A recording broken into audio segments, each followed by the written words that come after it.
Welcome to the School of Transformation, where each week you'll gain insights from top performers and experts that will offer you their advice and strategies that can help you reach higher levels of performance. And now, your host, Bob Choat. Welcome to this episode of the School of Transformation podcast. And today, I am so happy to have my next guest. I've known her for about 3-4 years now. We started talking over the phone and connecting via social media. And I found out a lot about her in terms of her backstory. Very, very, very impressive on everything. And when I introduce her, you're only going to get a part of her story, a small part, yet it's big. Shannon Knight is a survivor and thriver. Having survived breast cancer twice, including stage 4, she was faced with the challenge and fear of how to save her life. She refused chemotherapy and did some radiation and mastectomy. When conventional medicine failed, she discovered healing at a hospital in Mexico. And it was because of her courage and willingness to go searching for alternative cancer treatment that she is alive today. She survived. The death sentence hanging over her head has been removed for over 5 years. Since then, Shannon has become a cancer advocate and continues her education in order to help in her mission. With training as a certified life coach and other training, she helps survivors dealing with emotional issues from the cancer move forward. She has a deep empathy with what they're going through, and she knows how difficult the process is, especially when your doctor tells you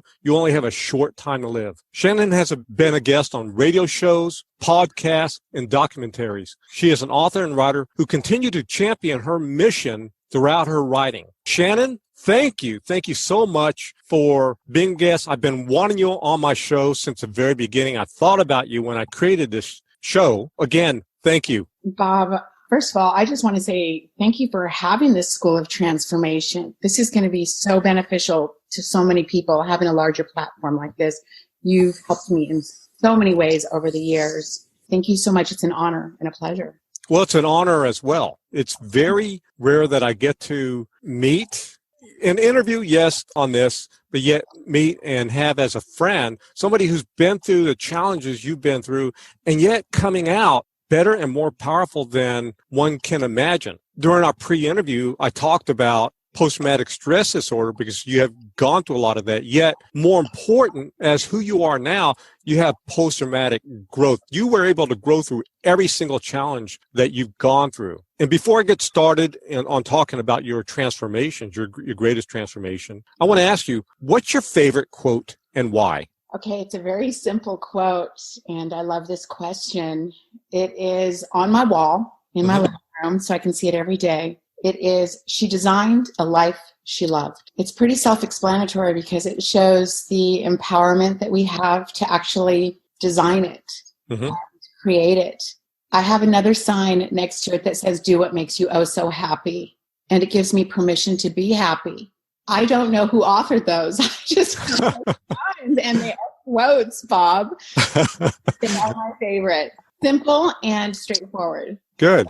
And that seems to be the way that you do live your life, correct? Yes, absolutely. Good. I read every day. I've read ever since I was a child, and I have so many quotes that run through my mind.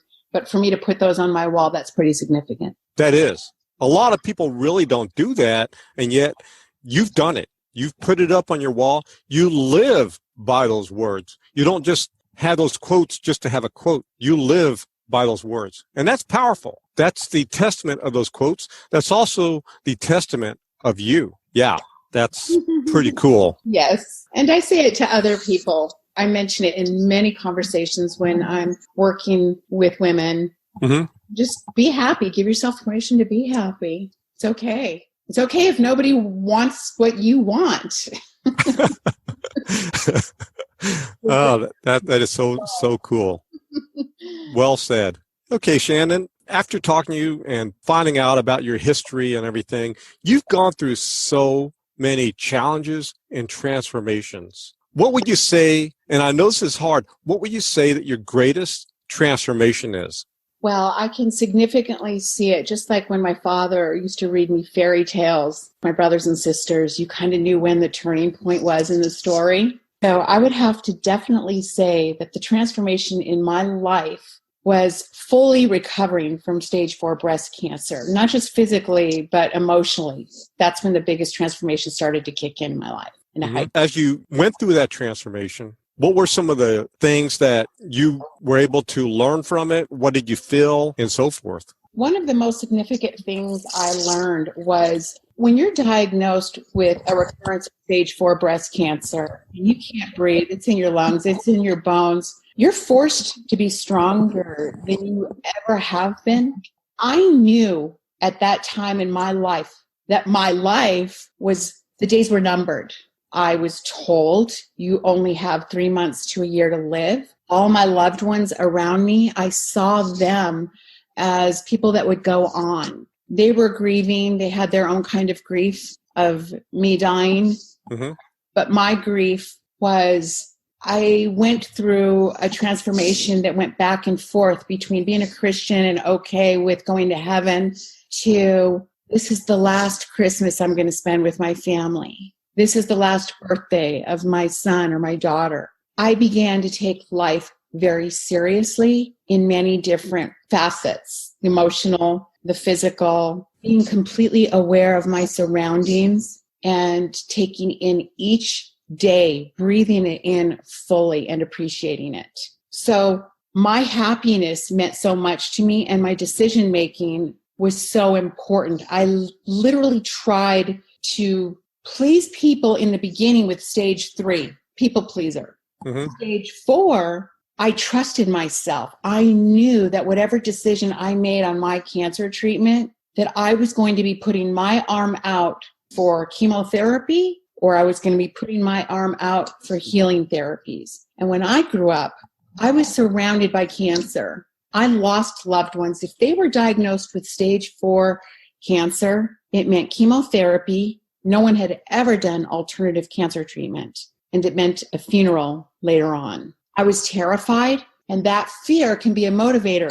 Sometimes fear is debilitating, and sometimes fear is motivating.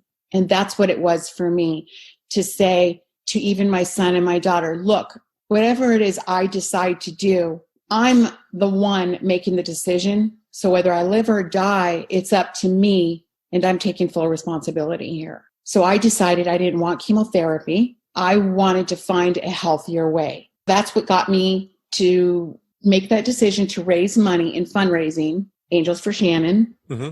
and take that chance that intuitively I felt inside was the right thing to do. Even though family may think I was crazy or irresponsible, I made that choice. And that's pretty typical, because when you mentioned your family thought that you were crazy and irresponsible, a lot of people deal with things not on the same level as the way you dealt with it, yet the family has an effect with a lot of people. What was it? Because I know you talked about the fear and then the strength to go find those alternative therapies. What was that mindset shift that enabled you to do that, to go from where you had stage 3 into stage 4? And it's a big leap from people pleasing to deciding to do your own thing. What was that shift? The shift was recognizing simultaneously while making that shift that every single loved one, brothers, sisters, son, daughter, whether it was my son choosing his bride, he was getting married during that time, whether my daughter moved from Virginia to Las Vegas, I recognized that everybody was making their own decisions, and my opinions or thoughts didn't matter. So it was liberating to say, well, this is a pretty important decision I'm making, how to save my life. And if I listen to my twin sister, or if I listen to my father or my mother, it still comes down to me doing the treatment. So I had to be okay with it. And it came to self-respect and trusting myself and setting boundaries.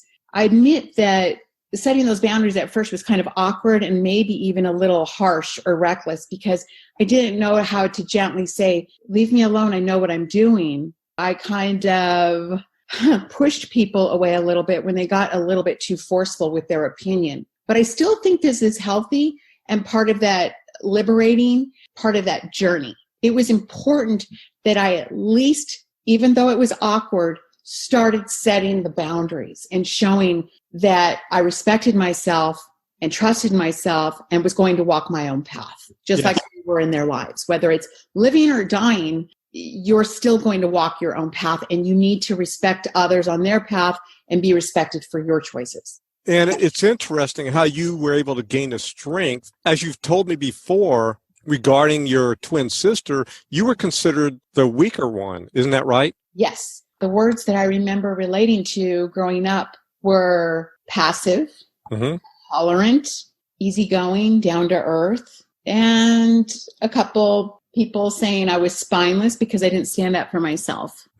That is also a great strength, to be able to be quiet, allow things to happen, allow people to do what they do. And you don't see that until later on, but that is your greatest weakness can be your greatest strength later on. Your determination as you were going through the stage 4 cancer and then eventually beating the cancer, coming out now, how many years has it been? 5 years? August will be 6 years. August will be 6 years. So now almost 6 years cancer-free. You were able to gain, like I said, the strength, going through that process, learning everything you did. And your sister went through cancer. Yes, my twin sister. Your twin sister went through cancer. Had you not done what you did, she may have had a negative outcome, correct? I absolutely agree with you on that one, because my sister really leaned on me during that time and trusted me. And I wasn't used to that. It was quite the opposite. She had been in the Army for 3 years, very independent, such a great leader in her own life, regardless of what she did. And for me to be in that position where I had already been the pioneer on that path in our family, that uncharted territory for all of us, it was quite the switch. I gotta say, it was uncomfortable, Bob. I was walking in Hobby Lobby. I will never forget the phone call. I know everybody around me heard me talking, because she said, just tell me what to do. This was 2 months after her diagnosis. The doctors can be very convincing that you need to do chemo, you need to have the surgery in America for conventional therapies. And she had been on the journey with me. She had seen her own twin sister beat it, and her cancer was exactly the same as mine. Estrogen, progesterone positive, 95% in strength as far as the estrogen and the progesterone. How much more reassurance can an individual get than to have your own twin sister have the same diagnosis, having already gone that path, and still feel so scared to walk that path that she did? Yes. So in Hobby Lobby, I'm at my shopping cart, and she's just telling me what to do. And I said, do you understand?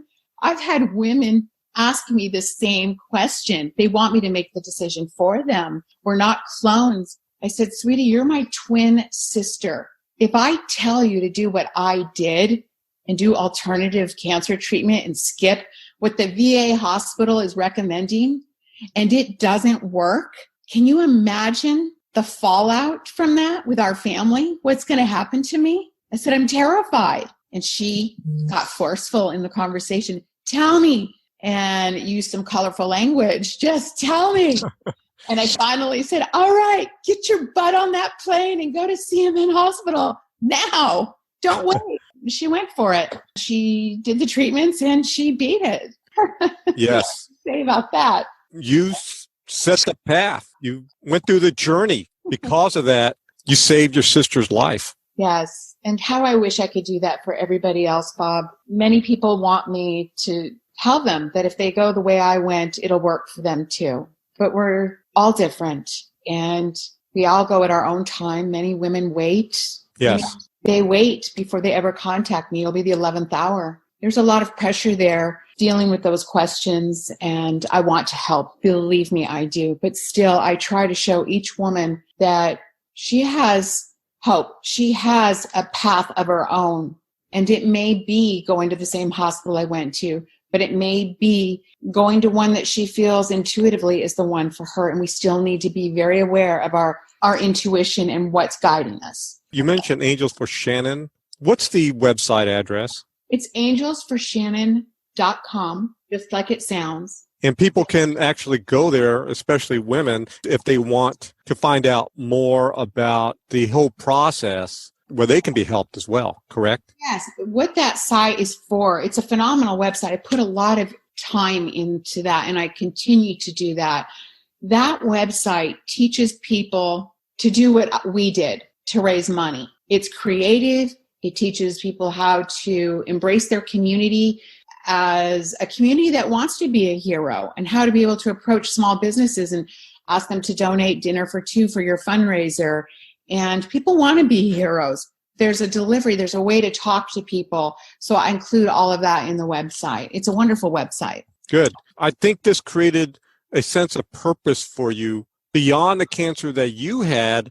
Do you think that it helped you not only to grow, also stave off what you went through in terms of cancer, because that mindset also affected your body? That's such a great question, because I tell women that while they have cancer, while they're battling, while they're coming up with a plan, that right now, today, they can start helping people just on their Facebook, putting something positive to someone who feels like they're hanging on by their pinky. They're ready to fall. They can't take another minute.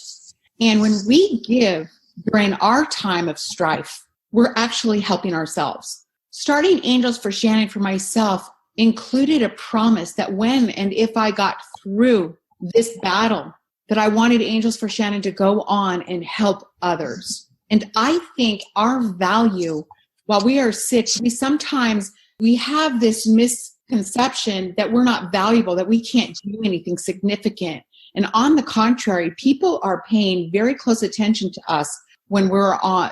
Cancer is a big deal, especially in the United States. And so when we have a diagnosis of cancer, especially late stage, it's the one time in our life where everyone's paying attention, and you can do something positive to help others. That's perfect. That's well stated.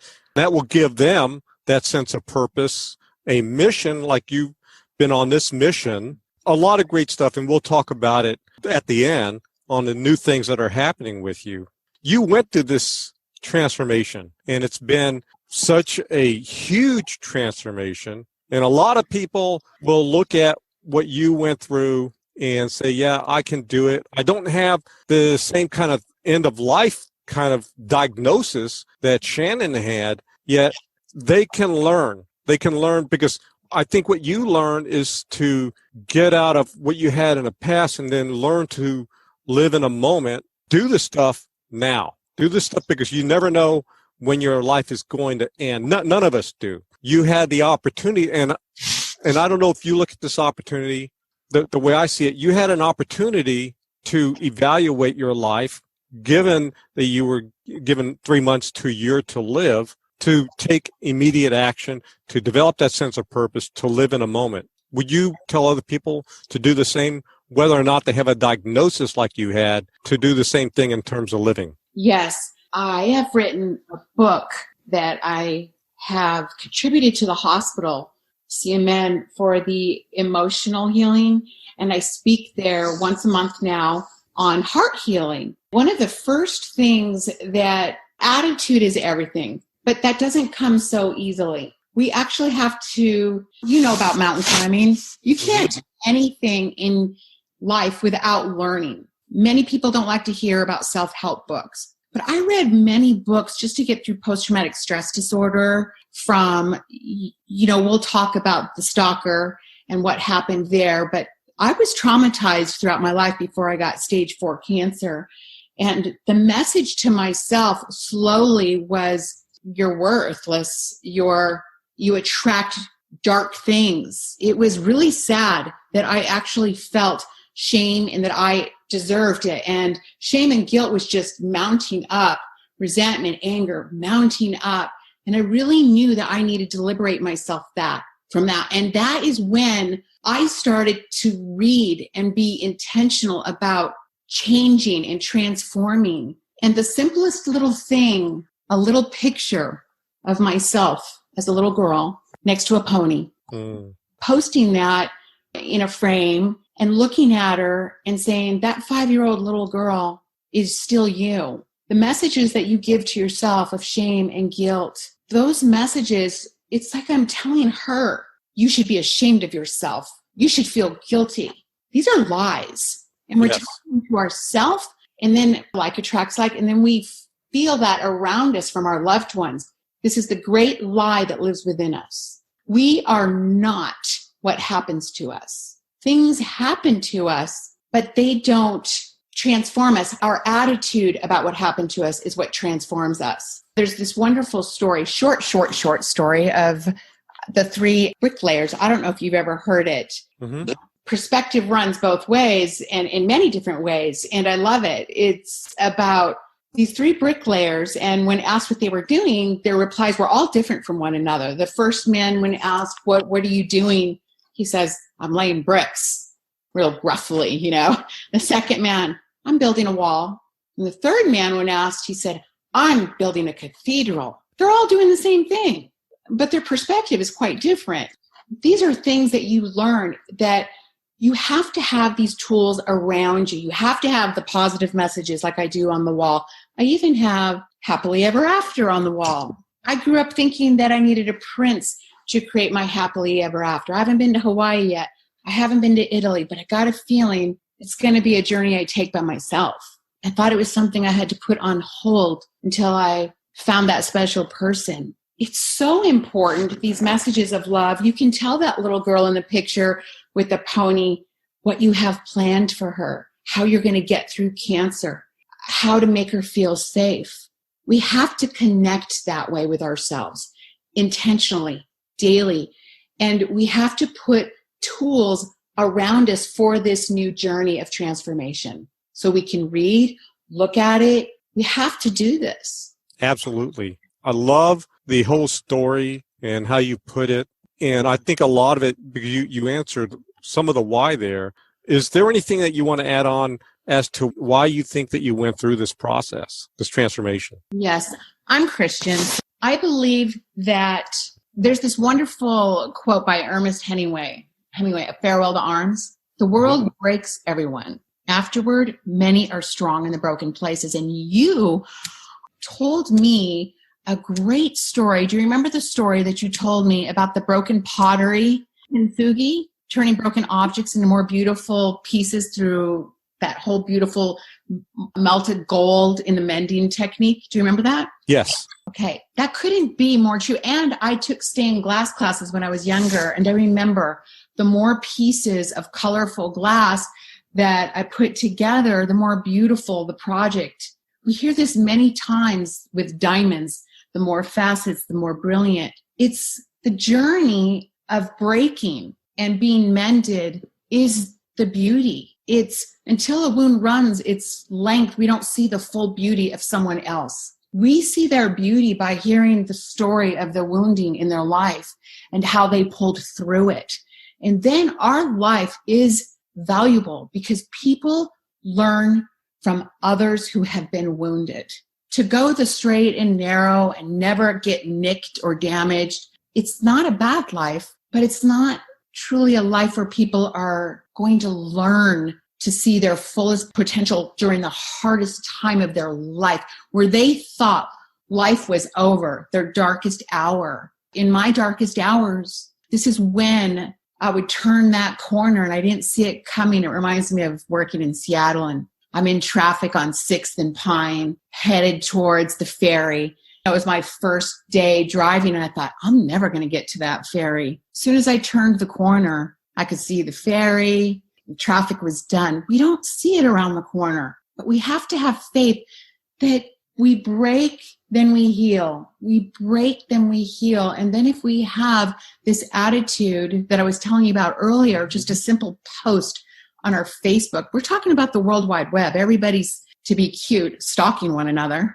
And folks are looking for something. You could be the one that shines a light for someone else and you don't even know it. We affect each other. Yes. I have to say, had it not been for the web, through social media, and to friends that I was able to connect with that way, we would have never been introduced to each other. Absolutely not. I could say that about so many inspirational people in my life on this journey. When I was sick with cancer the first time in 2006, I had had knee surgery, foot surgery, staph infection where they did the bilateral mastectomy.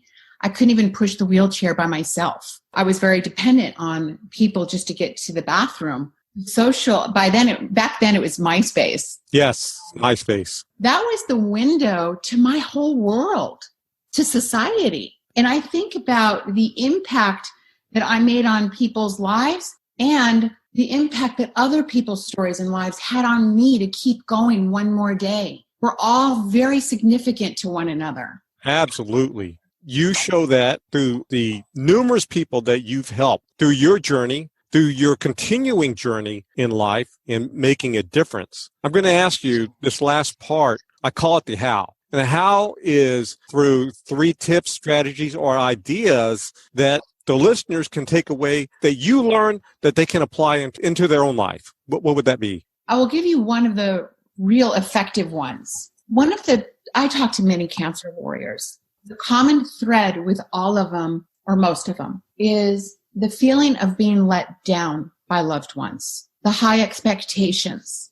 I have learned and implemented and taught this one technique about evaluating our support system. When we're at our worst, the people in our lives that love us, we count on. It's taking a realistic evaluation of their abilities during your time of need, how they have been your support throughout your entire life, and recognizing what is realistic and unrealistic to expect from them. What I learned is, we'll use my family as an example, my brothers and sisters.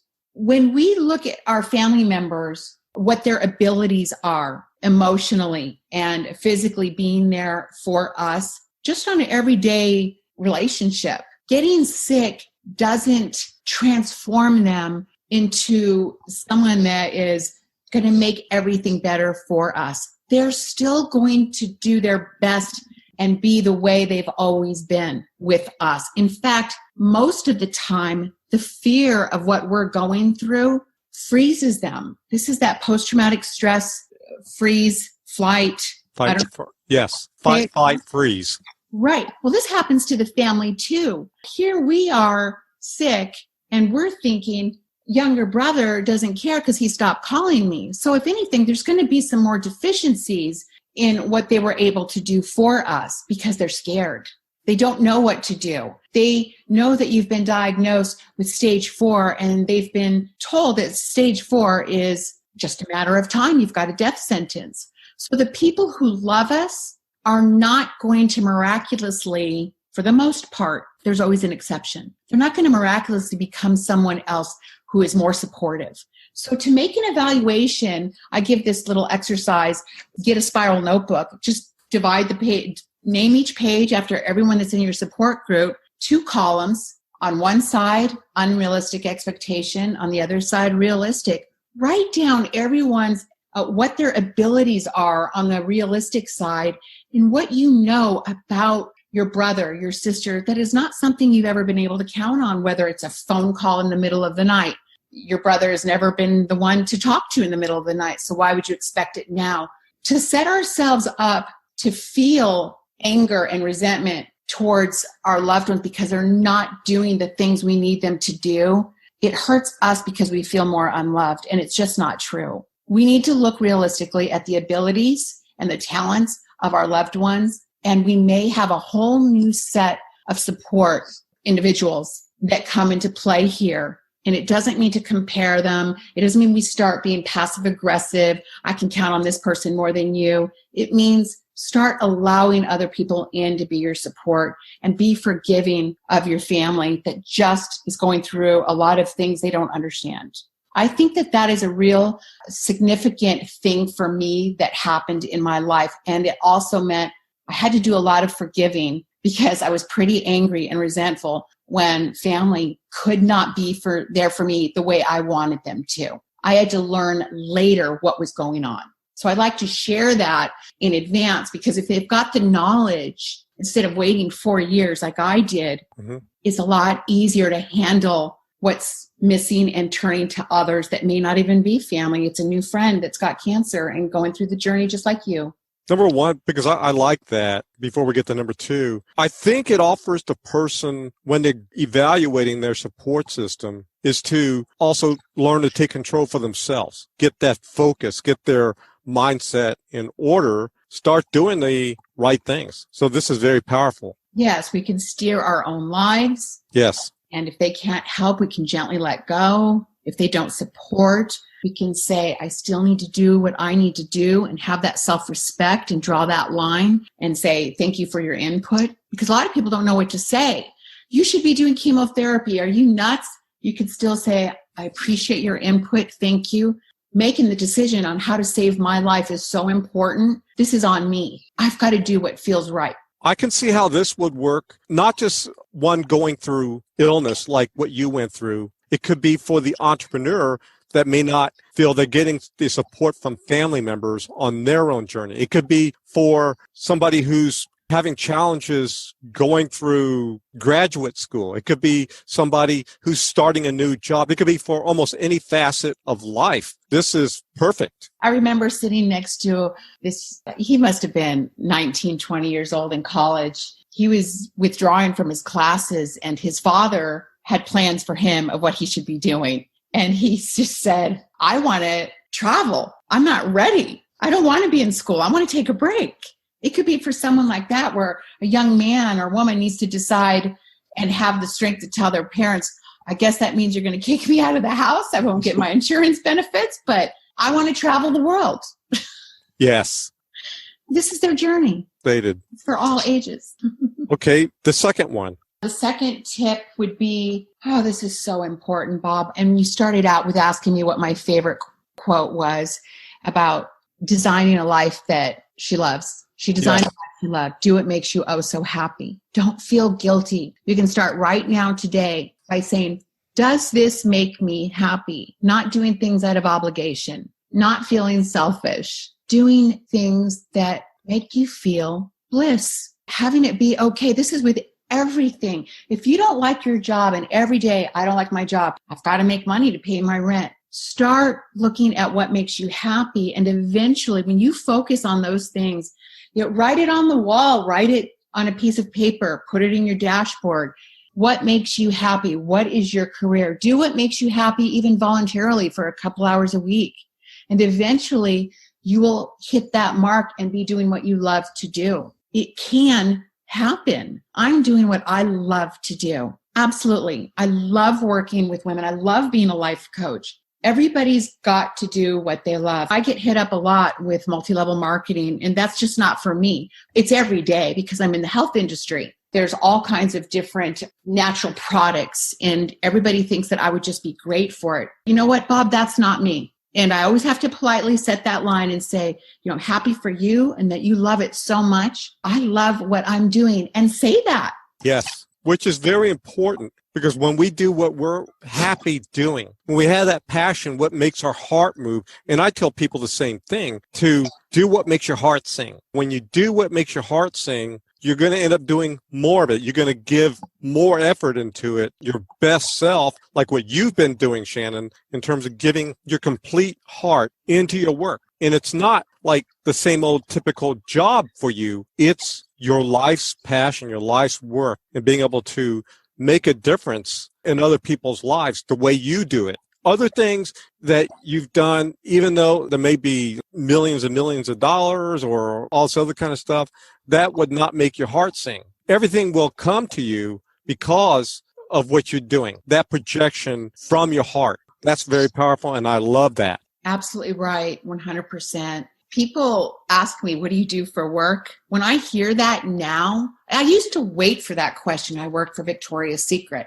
That's not my identity. My identity is I'm happy. What do you do for work? It doesn't feel like work. Nothing I do feels like work. It's my passion. Yes. What would the third tip be? Looking at all of the dark things that happened in my life as leading me to a better path. Even rejection, relationship. Rejection is redirection. The other day, I got to laugh about this one.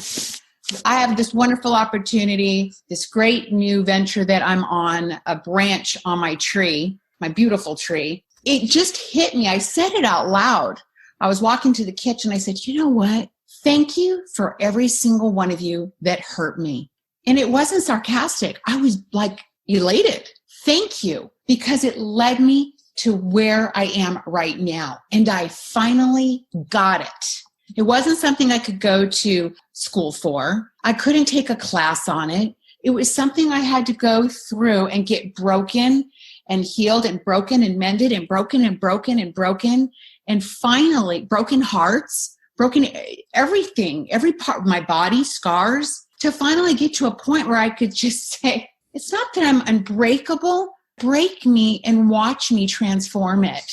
Our darkest hours are not eternal. It's our attitude about it, and that can change. Absolutely. More people, if they understood, even right now, if you're listening to this and you're going through something really, really, really dark, that time period, look at it as, what can I extract from this? What is it trying to teach me? What is it that I'm able to discover about myself, about finding my path, like what Shannon has done, become stronger, better, and your best self ever? I love that, Shannon. Perfect. I'd like to add something to that. I love visuals. I'm an artist. But I think it will help those out there that need a visual. One that comes to mind, and I know I've shared this with you, and I don't know if it's a true story or if it's a fable, but boy, I relate to it. There are many people who feel victimized, and there is such a thing as being a victim for a time, and then we can choose to be victorious. But it reminds me of that story of the donkey in the well where they're piling dirt on the donkey. You can get buried, or you can find a way to climb up on top of that dirt until you get to the top. That's just something that comes to me all the time. Or that other little analogy where they're throwing dirt on you, and I don't know even who came up with this quote, but it's my visual, and that's what matters. They didn't know that I was a seed when they threw dirt on me. We can be a victim for a time. We can be in the dark, in the dirt for a time, and then we grow and become this big, beautiful flower and be seen that way. And that's what you've done. You've become a big, beautiful. Yes. Thank you very much. Well stated. Well, Shannon, this has been a great interview with a lot of good tips and amazing stories, your journey. A lot of people are going to be able to take away from your story, from the challenges, even at their darkest hours, what they perceive as their darkest hours, where they can grow and become stronger.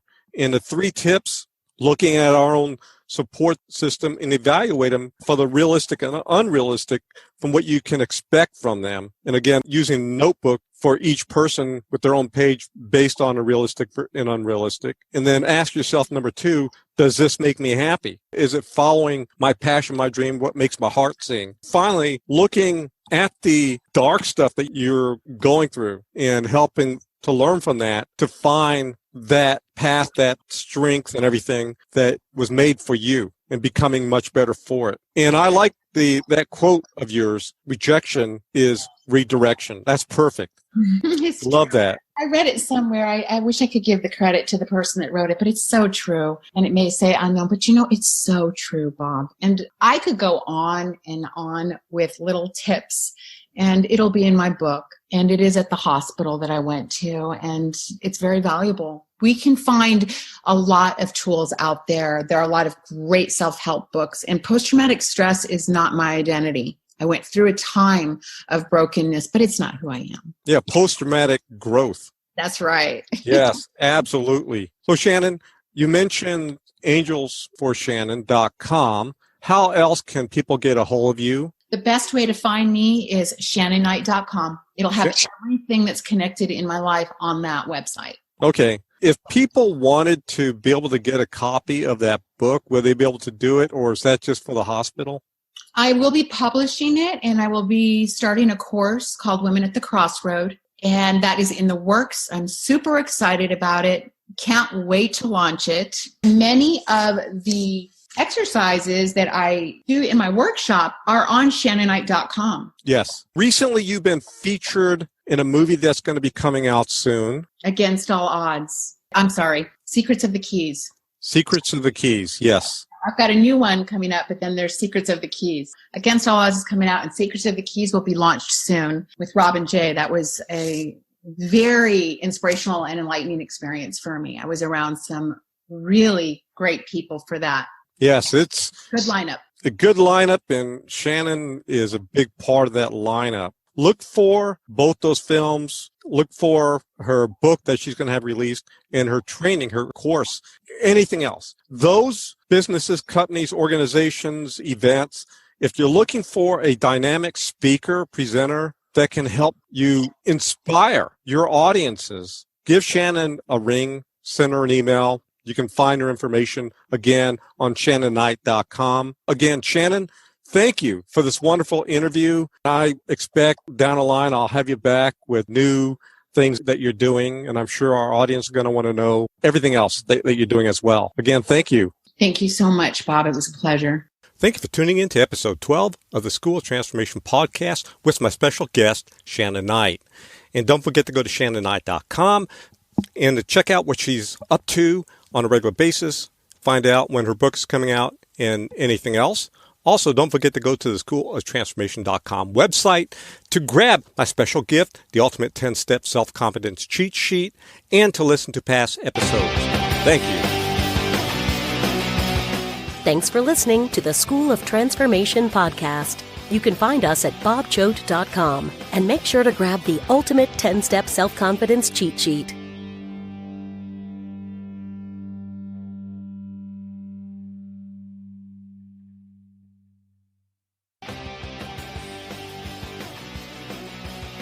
Thanks for listening to the School of Transformation podcast. You can find us at bobchoat.com and make sure to grab the Ultimate 10-Step Self-Confidence Cheat Sheet.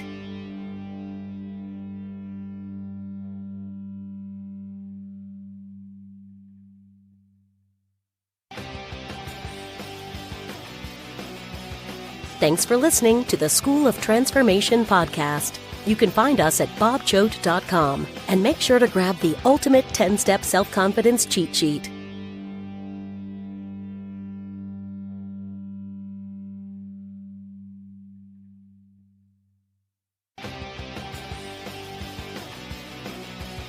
Thanks for listening to the School of Transformation podcast. You can find us at bobchoat.com and make sure to grab the Ultimate 10-Step Self-Confidence Cheat Sheet.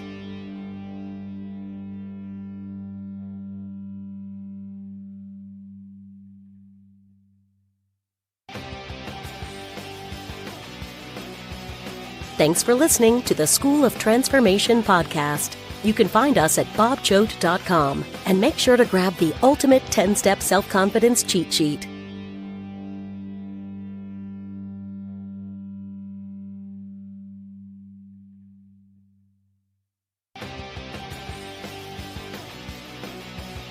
Thanks for listening to the School of Transformation podcast. You can find us at bobchoat.com and make sure to grab the Ultimate 10-Step Self-Confidence Cheat Sheet.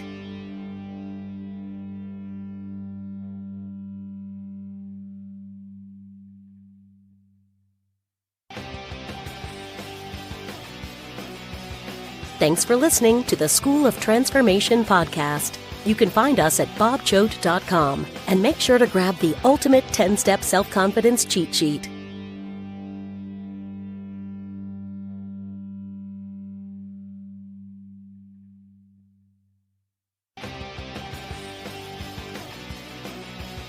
Thanks for listening to the School of Transformation podcast. You can find us at bobchoat.com and make sure to grab the Ultimate 10-Step Self-Confidence Cheat Sheet.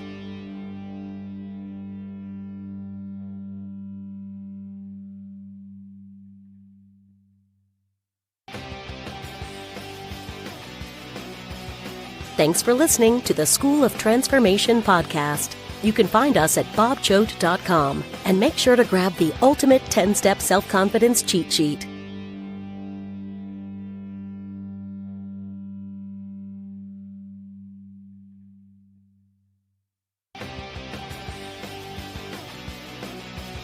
Thanks for listening to the School of Transformation podcast. You can find us at bobchoat.com and make sure to grab the Ultimate 10-Step Self-Confidence Cheat Sheet.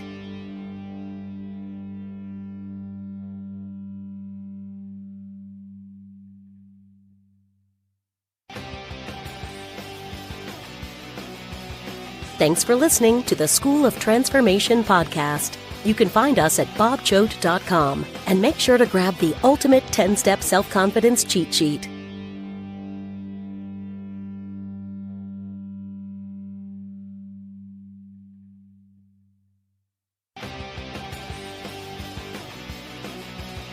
Thanks for listening to the School of Transformation podcast. You can find us at bobchoat.com and make sure to grab the ultimate 10-step self-confidence cheat sheet.